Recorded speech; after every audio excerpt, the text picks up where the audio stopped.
বাহ বাহ, দেখলেন দেখলেন আপনি, এখন আপনি বুঝতে পারলেন কে সন্ত্রাসী। আমরা কোনো বিবাদ চাই না। পার্টির ভেতরে সব শুরু হলে সুবিধা হবে রমজান আলী। হ্যাঁ বুঝছি, কয়াজান আসলাম বেগ 5 বছর এই শহরে ছিল, তার অভিজ্ঞতা হয়েছে। আরো 5 বছর যদি থাকতে পারে তাহলে সে সত্যিকার অর্থেই এই শহরের উন্নতি করতে পারবে। কিন্তু খুন পর এটা কি কর।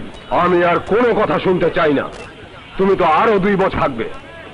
আসলাম বেগ পদে নেই, তাকে পার্টির দরকার আছে, তাই এবারও তাকেই নমিনেশন দেওয়া হলো।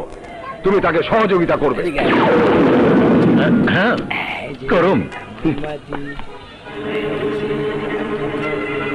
মামদার বউ আবার একলা একলা চুইসা খাইবই সটারে।